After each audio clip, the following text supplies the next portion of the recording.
Back to school usually means back to academics, but some would argue our kids' mental health should be front and center this school year. Now, many health experts are concerned some children won't have the support they need. Tonight, we're hearing from two local mental health professionals about the challenge children will face and how adults can support them.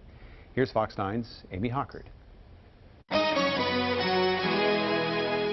We are tackling a very big topic, which is kids' mental health as they head back to school. And I have two very special guests joining me. Brandon Jones is the executive director of the Minnesota Association for Children's Mental Health. And then Jenny Britton is here. She's with the Washburn Center, and she's director of Child and Family Services there. And both of you have a lot of experience on the ground talking with families and kids. So thanks for joining us. You bet. Happy to be here. Brandon, let's start with you.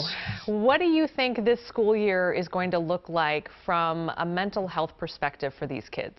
Yeah, I think that this school year is going to be a kind of emotional roller coaster. I think we're going to see some young people who are ready to adjust back into the school year like any other school year, and I think we're going to see some that are going to struggle.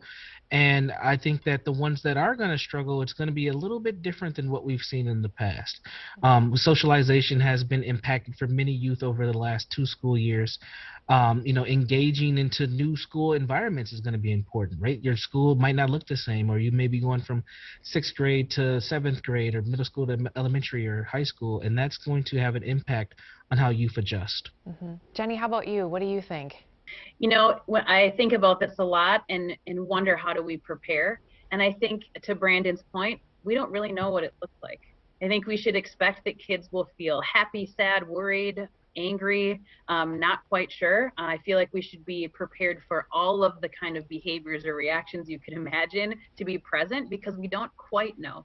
But I feel like the important thing is that parents and caregivers notice what feels different for their child. Are they showing up differently than they expected, than they have in the past, as a way to indicate how their children are doing in the transition.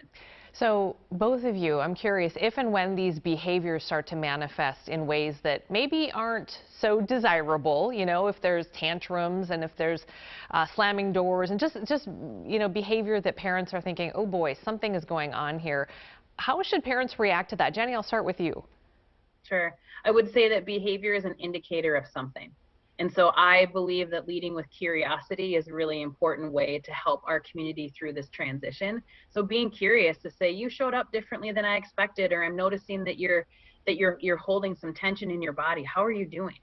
That feels to me like a really important thing that caregivers can do right now is help kids notice and name what's happening and just realize that behavior is an indicator of something. Jenny, you have a great saying, and it's name it to tame it, right? Can you just elaborate on that a little bit?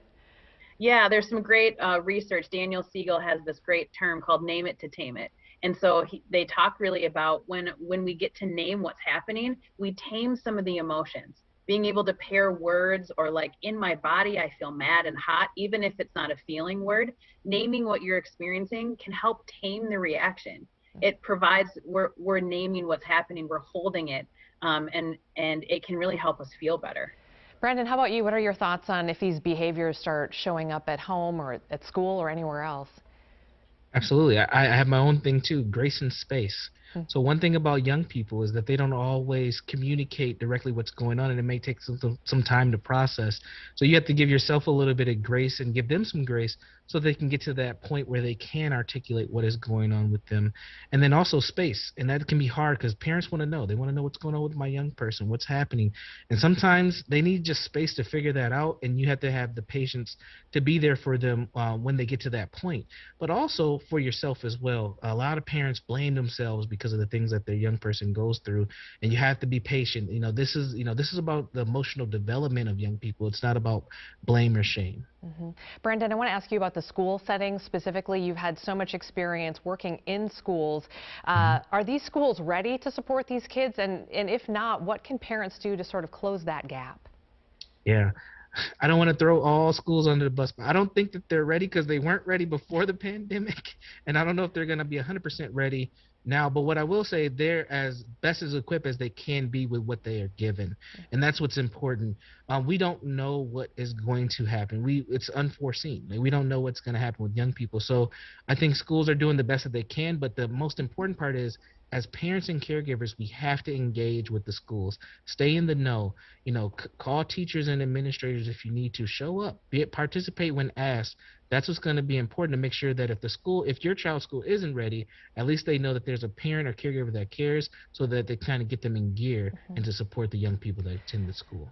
I want to get your final thoughts here, both of you. I'll start with Jenny. If you could tell these kids one thing about the emotions that they're going to be feeling this school year, what would you want to say to them? I would say it's okay in 3 different ways. It's okay to feel many things, to be unsure and feel many things. It's okay to know that the school year is going to be different. And it's going to feel different and look different, and that's okay. And it's okay to ask for help.